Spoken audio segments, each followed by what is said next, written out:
জানিবা মোহিলে তাক কৃষ্ণ ৰমা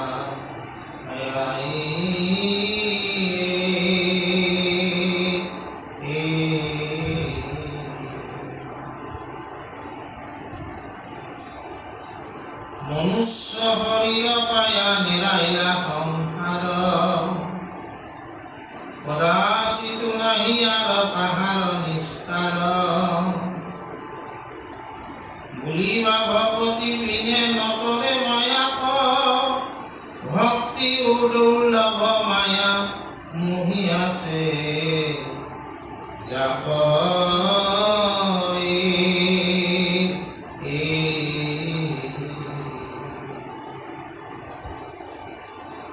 আমাৰ ৰত্নাৱলী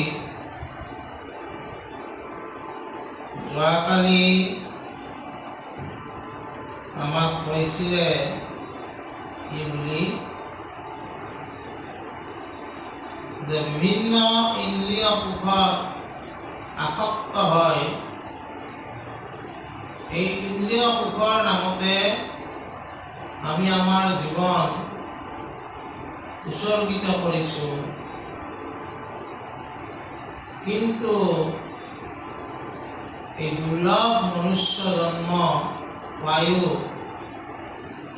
আমি ভক্তি বা ঈশ্বৰ সমূহ হোৱাৰ পৰা দূৰত থাকি গৈছোঁ।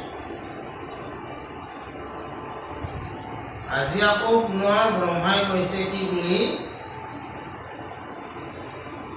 যে দেৱতাসকল শুনা হওক, আমি যদিও দেৱ লোক পাইছোঁ, আমি যদিও ব্ৰহ্মলোক পাইছোঁ, কিন্তু এই ব্ৰহ্মলোক দেৱলোক পোৱাসকলেও আমি মহাপুৰুষাৰ্থ অৰ্জন কৰিব পৰা নাই। কিহৰ কাৰণে? কাৰণ এই মাত্ৰ মহাপুৰুষাৰ্থ পুৰুষৰ শ্ৰৱণ কীৰ্তন পৰিৱেশ নিৰন্তৰ ভকতৰ সংগ আমি শ্ৰৱণ কীৰ্তন কৰিব পৰা নাই। আৰু শ্ৰৱণ কীৰ্তন কৰিব পৰা নাই কাৰণে আমি ব্ৰহ্মলোক পায়ো দেৱলোক পায়ো আমি পৰম কৃতাৰ্থ হ'ব পৰা নাই। সেইকাৰণে এইটো আমাৰ দুখ আছে। মহাপুৰুষ মাধৱদেৱে এই ব্ৰহ্মাৰ দুখটোকে নামচন্দত সুন্দৰকৈ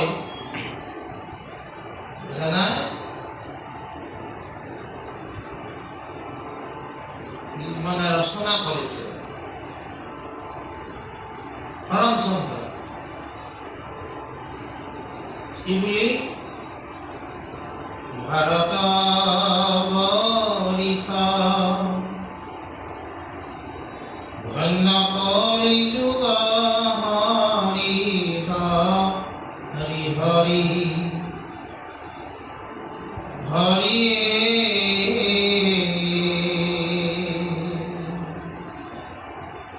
হরি হরি হরি ব্রহ্মার প্রার্থনী নরতনু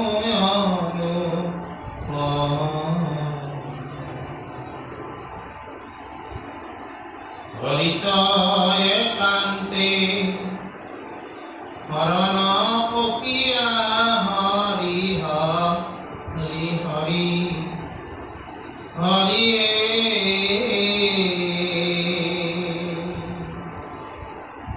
হরি হরি হরি ধর্ম কিরমণি ভুকিও হরি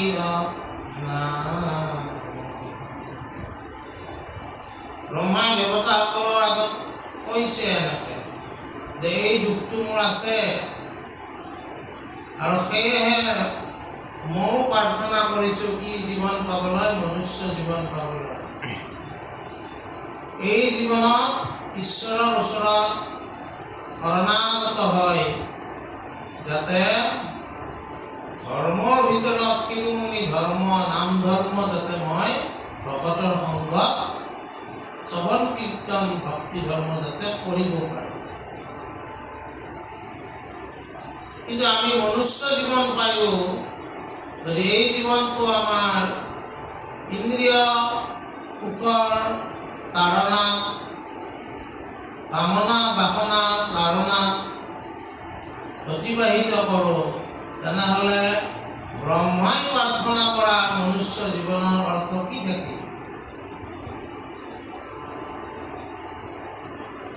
যিটো জীৱন পাবলৈ ব্ৰহ্মায়ো প্ৰাৰ্থনা কৰিছে সেই জীৱন আমি পাইছোঁ, পায়ো আমি মায়াৰ সাগৰত বুৰি আছোঁ কাৰণে মানে অসতকে সত্য বুলি ভাবি লয় আমি তাৰে লগতে খেলা কৰি আছোঁ।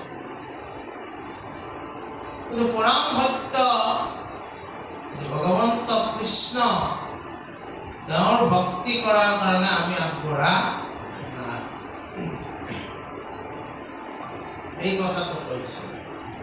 আৰু কৈছে কি যে ইয়ে হ'ল মহা ধৰ্মৰ তত্ত্ব, এহি মাত্ৰ মহাপুৰুষাৰ্থ পুৰুষৰ শ্ৰৱণ কীৰ্তন পৰিৱেশ নিৰন্তৰ। এই সমস্ত জানিও আমি মাধৱক আৰাধনা কৰাৰ পৰা বিৰত আছোঁ।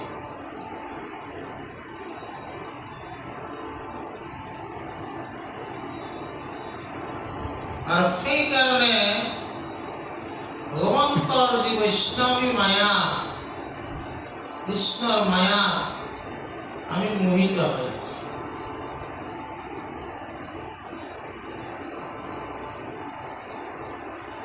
মায়াত থকা কাৰণে আমাৰ কাৰণে ভক্তি দুৰ্লভ হৈ গৈছে, সুলভ হোৱা নাই। ভক্তি একেবাৰে সুলভ। যিসকলে ঈশ্বৰৰ সন্মুখ হ'বলৈ ইচ্ছা কৰিছে তেওঁলোকে কেৱল ইচ্ছা কৰিলেই হ'ল। হৰিৰ সেৱাত কিছু নাহিকে প্ৰয়াস, আপুনি লৈবন্ত হৰি হৃদয়ত বাস। তাৰপিছত কি কৈছে? হে ৰাম তাহাৰ নিস্তাৰ এবে হৈবুকে নমতে, ইহাৰ উত্তৰ শুনা ব্ৰহ্মাৰ বাক্যতে।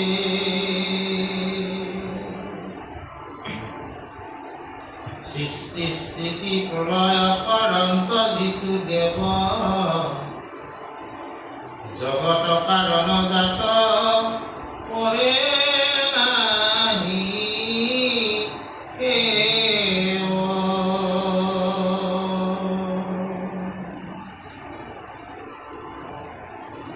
তান যুগ মায়া আতি পৰম দুষ্কৰ, তান যুগ মায়া আতি পৰম দুষ্কৰ,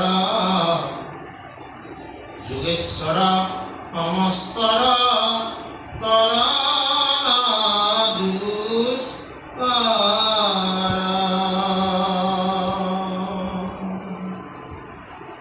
হে ৰাম হেন নাৰায়ণ তিনি গুণৰ ঈশ্বৰ, বিহিবন্ত কুশল আপুনি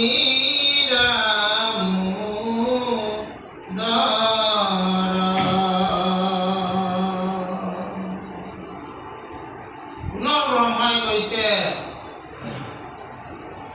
যে সৃষ্টি স্থিতি প্ৰলয়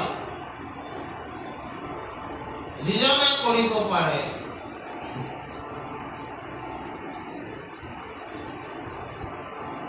সৃষ্টি স্থিতি প্ৰলয় যিজনে কৰিব পাৰে, জন্ম, সৃষ্টি, পালন আৰু সংহাৰ যিজনে কৰিব পাৰে, যাৰ হাতত এই তিনিটা শক্তি আছে, আৰু এই গোটেই জগতৰ কাৰ্যকাৰণটো তেওঁৱে।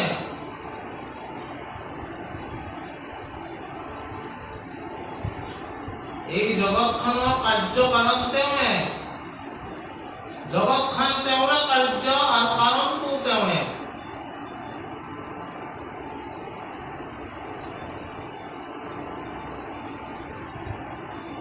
জগত কাৰণ যিটো নিখিল জীৱৰ আত্মা নাৰায়ণ পৰম পুৰুষ।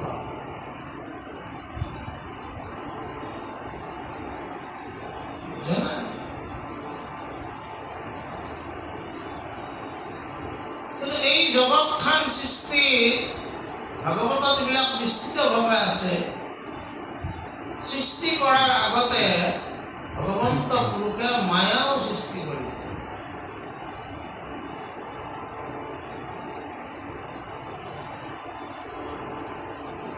মায়া সম্পৰ্কে আমি ইতিমধ্যে কিছু কিছু কথা আগতে আলোচনা কৰিছোঁ। মায়া অনিৰ্বচনীয়, না ই সৎ না ই অসৎ।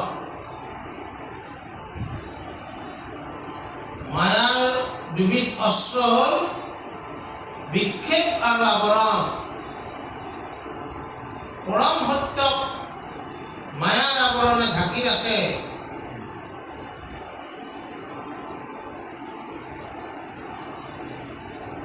পৰম সত্যক উপলব্ধি কৰাৰ পৰা আমাক বিৰত ৰাখে, সেইটোকে কৈছে বিক্ষেপ বুলি।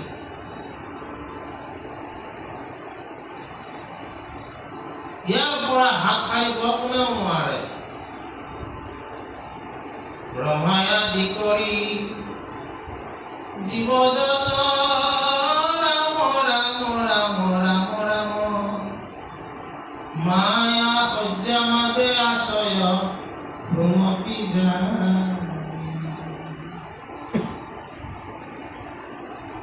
শংকৰদেৱ গুৰুজনাই মাধৱদেৱে ঘোষাত তেনেকে লিখিলে,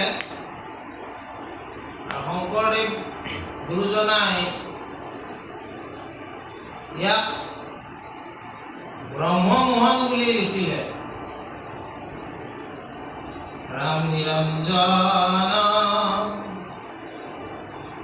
নিৰঞ্জন নিৰঞ্জন হৰি নাম নিৰঞ্জন নিৰঞ্জন হৰি।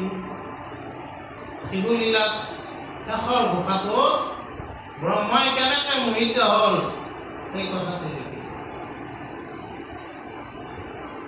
আৰু মাধৱদেৱে ব্ৰহ্মমোহন ঝুমুৰে লিখিছে।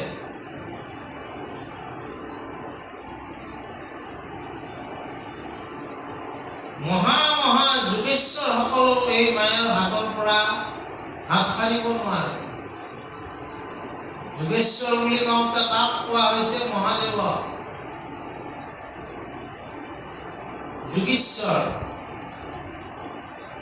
আৰু যোগেশ্বৰ হ'ল ভগৱন্ত পুৰুষ। মহা মহা যোগী ঈশ্বৰ, যোগীসকলৰ ঈশ্বৰ হ'ল মহাদেৱ। যোগীশ্বৰ যোগেশ্বৰ হ'ল যোগীশ্বৰৰ যিজন ঈশ্বৰ, তেওঁ হ'ল যোগেশ্বৰ। এইজন ভগৱন্ত কৃষ্ণ।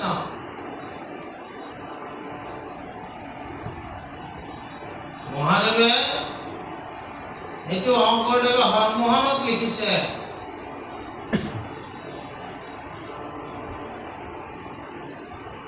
হৰমোহনৰ যিটো অধ্যায় কীৰ্তনত আছে তাত লিখিছে। মানে মহাদেৱে এদিনাখন কৃষ্ণৰ মোহনী ৰূপটো চাবলৈ, মই দেখা নাপালো, এবাৰ চাব ইচ্ছা কৰোঁ। ভগৱন্তই মহাদেৱক কৈছে, তোমাৰ দৰে যোগীশ্বৰজনে কিয় এই কুৎসিত মায়াৰ ৰূপটো চাব বিচাৰিছে? ন, মইতো ঈশ্বৰ মোক এই মায়াই মোহিত কৰিব নোৱাৰে বুজা নাই এতিয়া ঈশ্বৰে তেওঁৰ লীলা দেখুৱালে আৰু তেওঁ মোহনী ৰূপ যেতিয়া ধাৰণ কৰিলে মহাদেৱে মোহিত হ'ল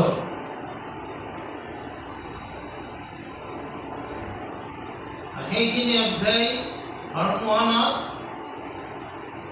গুৰুজনাই লিখিছে তাৰ অৰ্থটো কি যে এই মায়াৰ পৰা ভগৱন্তৰ মায়াৰ পৰা মহাদেৱো সাৰি যোৱা নাই আমাৰ দ্বাৰা সাধাৰণ নৰমনিছে কেনেকৈ সাৰো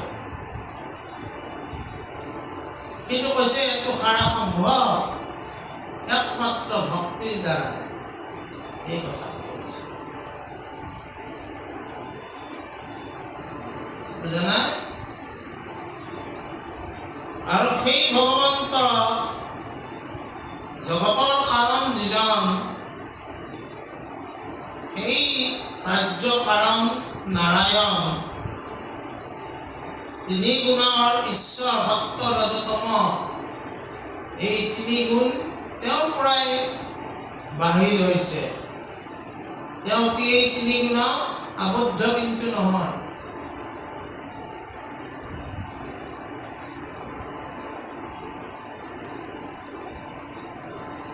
বুঝা না আৰু সেই ভগৱন্ত নামদৰে তোমাৰ কুশল কৰাব এই কথাটো কোৱা হৈছে তাৰপিছত কি কৈছে হে ৰাম কৃষ্ণৰ কৃপাত হইব কল্যাণ আমাৰ আমার খবর আত নলাগে বিচার এই মতে অনুগ্রহ প্রার্থন্তে কৃষ্ণর অহংকার শূন্য অতি ভৈল জিতু নর কদাচিত কৃষ্ণে তাক করিমন্ত দায়া হৈবেক ভকতি সুখে পৰিবেক মায়া আমাৰ মনুষ্যক কৈছে যে কৃষ্ণৰ কৃপা হলে তোমাৰ কল্যাণ হ'ব তুমি একান্তভাৱে দৃঢ়ভাৱে ভগৱন্ত ওচৰত শৰণ হোৱা আশ্ৰয় লোৱা ভগৱন্তৰ ওপৰত দৃঢ় বিশ্বাস ৰখা তোমাৰ জীৱনত যি ঘটিছে সুখ হ'লেও সেইটো ভগৱন্তই তোমাক দিয়া বুলি ধৰি লোৱা আৰু দুখ হ'লেও সেইটো ভগৱন্তৰে কাৰণ বুলি ধৰি লোৱা তোমাৰ একো নাই সুখ দুখ পাপ পুণ্য সমস্তৰে যি কৰিছা সকলোবিলাক ঈশ্বৰৰ ইচ্ছাত হৈছে বুলি তুমি মানি লোৱা আৰু লৈ কিনে তুমি ঈশ্বৰৰ সন্মুখ হ'বলৈ চেষ্টা কৰা ইয়াত তোমাৰ বিচাৰ তুমি প্ৰয়োগ নকৰিবা কেৱল অনুগ্ৰহ সদায় তুমি ভগৱন্তৰ দাস হিচাপে তেওঁৰ অনুগ্ৰহ তুমি লাভ কৰিবৰ কাৰণে প্ৰাৰ্থনা কৰি থাকা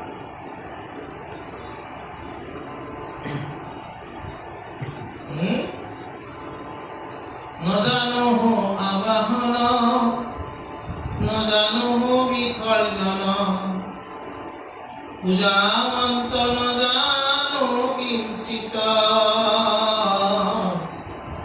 এতেকে পৰমেশ্বৰ দাস হইল শৰণৰ মোৰ গতি সাধিবে উচিত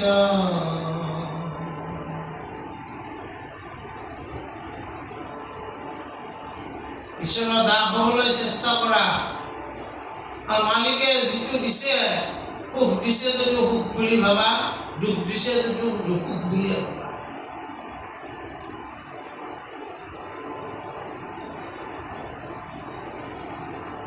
কেৱল দাস হ'ব হ'বলৈ চেষ্টা কৰা। মাধৱদেৱে কি সুন্দৰ সুন্দৰ প্ৰাৰ্থনা নামঘোষাত ৰচনা কৰিছে। এই প্ৰাৰ্থনাবিলাক কৰিবলৈ তুমি চেষ্টা কৰা। হে প্ৰাণ বন্ধু কৃষ্ণ কৃপাৰ ঠাকুৰ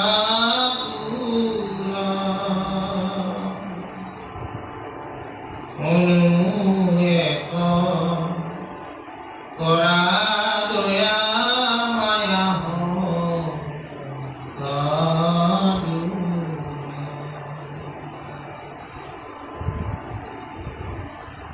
বহুত ভাগ্যৰ ফলত শংকৰদেৱ মাধৱদেৱক গুৰু হিচাপে পাইছোঁ।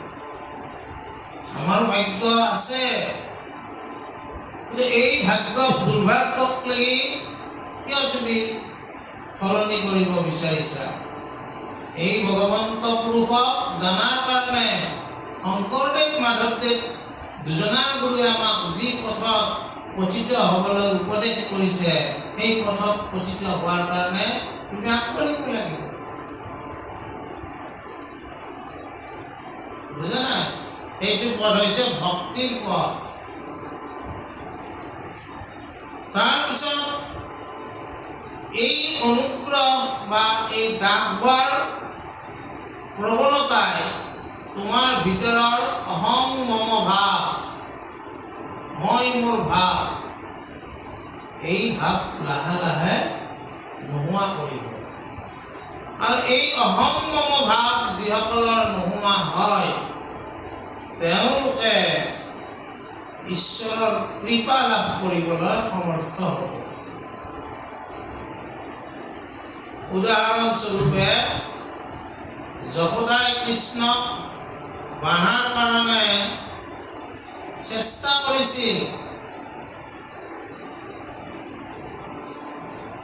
পলাই জগত পতি নন্দ যায়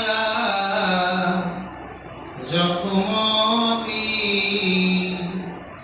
লৰু ধৰি পাছো পাছো যায়। কিন্তু বহুত ৰছীৰে আনি যোৰা দিও তেওঁক বান্ধিব নোৱাৰিলে। যেতিয়া তেওঁ অহং মম মই মোৰ ভাৱ ত্যাগ কৰিলে, ভগৱন্তই নিজে আহি বন্ধন ল'লে। ঠিক তেনেকৈ তুমি দাস, ঈশ্বৰৰ দাসত্ব স্বীকাৰকাৰী, তেওঁক ভজনা কৰাৰ কাৰণে আগবাঢ়া যদি তুমি জীৱনত যি পাইছা সকলো ঈশ্বৰৰে ইচ্ছাত হোৱা বুলি য'তে সুকৃতি মানে কৃষ্ণক অৰ্পিব, লয়া উপদেশ মাধৱক আৰাধিব।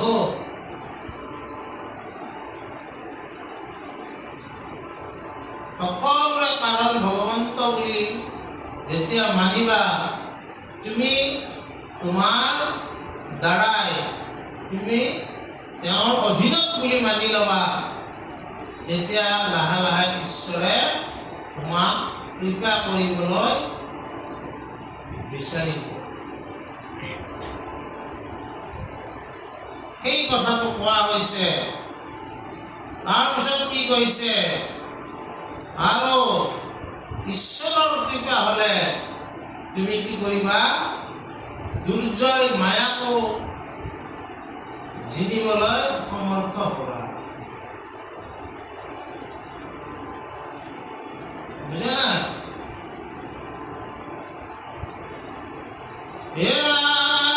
উত্তম উপায় নাহি আতপৰ লয়োৱাৰ প্ৰমাণ বচনে নাৰদৰ। পাচিন বৰিল আগে কইলা নিষ্ঠ কৰি জাক জিকালত অনুগ্ৰহ কৰে হৰি তেবে সিটো লৌকিক বৈদিক কৰ্মপথে পৰমনস্তিক মতিতে জীৱে সমস্তে কাহাকু কৰন্ত কৃপা কাকু নকৰন্ত হিমত বিষম কিয় হৈল ভগৱন্ত পিতৃ সংহাৰৰ শুনা উত্তৰ উত্তম নাহি শত্ৰু মিত্ৰ হৰি সমস্ততে সম ভকতিকে কাংকয়তি বিকম কৰাৱে ভকতৰ বৈশ্য হৰি জানিবা স্বভাৱে এতেকে চিন্তন্ত কাংক মাত্ৰ যিটো নৰে সমস্তৰে কৰ্তা বুলি ভাবে নিৰন্তৰে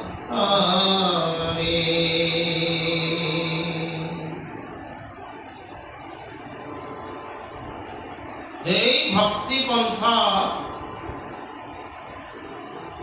দৰে উত্তম উপায় আৰু একো নাই এই ভক্তি পন্থৰ দ্বাৰাই কেনেকে উচ্চ শিখৰত আহৰণ কৰিব পাৰি সেই সম্পৰ্কে নাৰদে প্ৰাচীন বৰ্ণি ভাগৱতত চতুৰ্থ স্কন্ধত এই সম্পৰ্কে বিস্তাৰিতভাৱে আছে প্ৰাচীন বৰ্ণি এজন ৰজা আছিলে তেওঁ গোটেই আগৰ কালছোৱা ভোগত আসক্ত হৈ শেষ কৰিলে কিন্তু নাৰদৰ উপদেশত সকলো ভোগ ত্যাগ কৰি ঈশ্বৰৰ প্ৰতি অনুৰক্ত হয় ঈশ্বৰৰ প্ৰতি অনুৰাগত ঈশ্বৰ ভক্তি চৰম শিখৰত আৰোহণ কৰিবলৈ সমৰ্থ হৈছে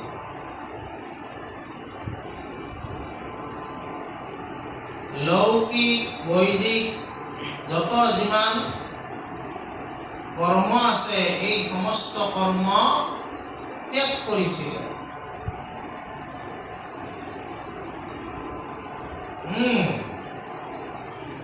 তেওঁৰ দহটা ল'ৰা আছিল তেখেতসকলক দশপ্ৰচেতা বুলি কয় কেতিয়াবা আমি ভাগৱত আলোচনা কৰাৰ যদি ঈশ্বৰে সুবিধা দিয়ে আমি কৰিব পাৰিম এই দশপ্ৰচেতাও নাৰদৰে কথা শুনি ভক্তিত উপগত হৈছিল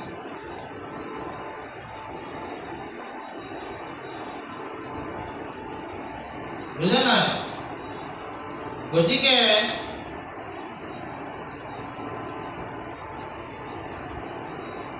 ভগৱন্তক ভক্তিযুক্ত হলে ভগৱন্তই কৃপা কৰে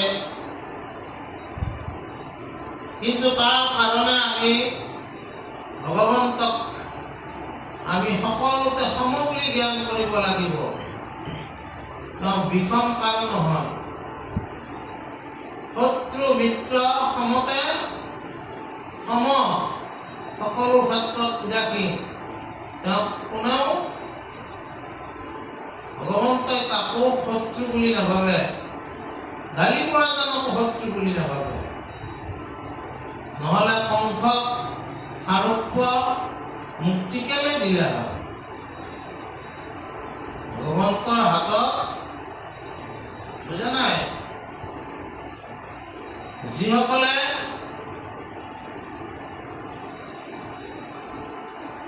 নিজৰ প্ৰাণ ত্যাগ কৰিছে তেওঁলোকৰো কি হৈছে এই দৈহিক শৰীৰটোহে ত্যাগ হৈছে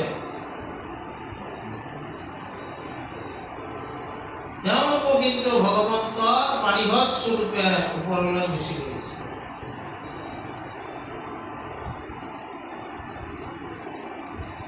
কাৰণ শৰীৰটোৰ ক্ষেত্ৰতহে আমি তেনেকৈ ভাবিছোঁ কিন্তু আত্মাৰ ক্ষেত্ৰত ভগৱন্ত স্পৰ্শ পাই আত্মা কি শুদ্ধৰ ফালে গুচি গৈছে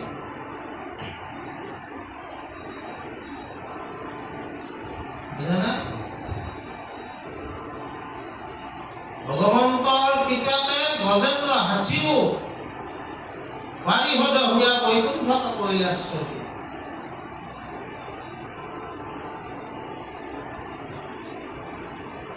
তাৰপিছত কি কৈছে যে এই ভগৱন্তক ভক্তি কৰা ভকতসকলৰ ক্ষেত্ৰত তেওঁ কিন্তু কৃপা অলপ বেলেগকে কৰে। কিয় কৰে? ভকত একে মূৰৰ ৰীতি জানিবা নিশ্চয়, ভকত জনৰ জানা আমিকে হৃদয়। মই বিনা ভকতে নিচিন্তে কিছু আন, ভকতত পৰে মই নিচিন্তে হোৱা। এটা পৰিপূৰক ভকতে যেনেকে ভগৱন্তৰ কথা চিন্তা কৰে, ভগৱন্তও ভকতৰ কথাই চিন্তা কৰে। সেইবুলি ভগৱন্তই কিন্তু সকলোতে সময়ে বিষম নহয়, কিন্তু ভকত তেওঁৰ হিয়াত থাকে আৰু ভকতৰ হিয়াত ঈশ্বৰ থাকে। দুই হৃদয় এক হৈ যায়।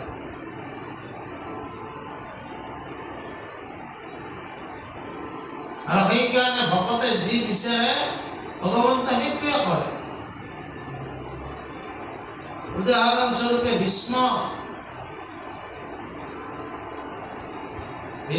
ভগৱন্তৰ ভকত আছিল, 12 বৈষ্ণৱৰ ভিতৰত এজন। ভীষ্মই বিচাৰিলে যে এবাৰ আপুনি অস্ত্ৰ ল'ব লাগিব যুদ্ধ, কৃষ্ণইটো নলওঁ বুলি কৈছিল।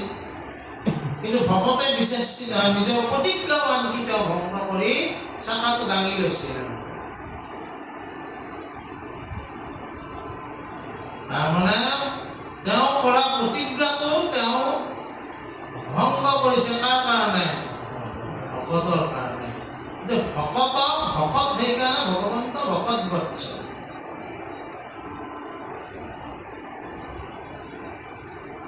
কিন্তু জগতত সকলো ক্ষেত্ৰতে তেওঁ কৃপা কৰি আছে। বুজা নাই? সূৰ্যই যেনেকে পৃথিৱীৰ সকলোতে পোহৰ বিলাই আছে, ভগৱন্ত ঠিক তেনেকে সকলোকে কৃপা কৰি আছে। এই কথাটো কৈছে আৰু ভগৱন্তৰ কথা আৰু কি কৈছে? এই ভগৱন্ত পুৰুষ ভকতিতে বৈশ্য হয় বুলি কৈছে।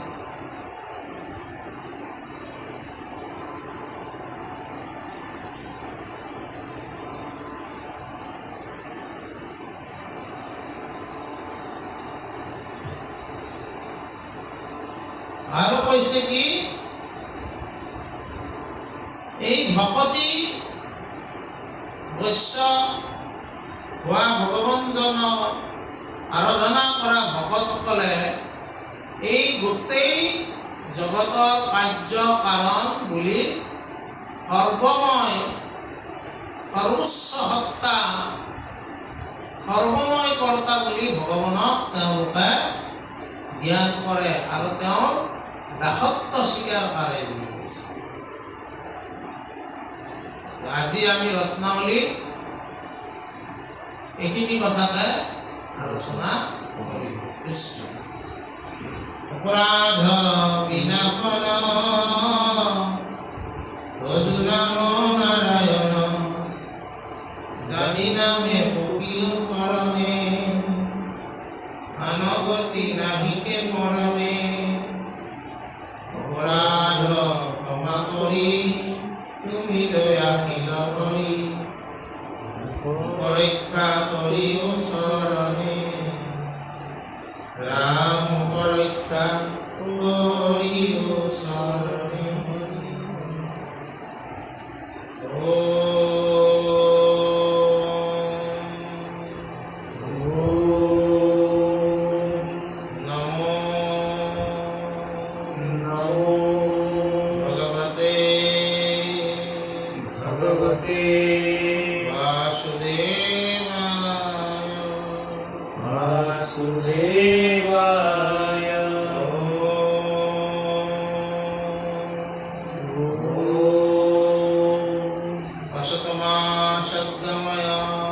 Asatoma সদ্গময় তমসমা জ্যোতিৰ্গময় তমসমা জ্যোতিৰ্গময় মৃত্যুৰ্মা অমৃতম গময় মৃত্যুৰ্মা অমৃতম গময়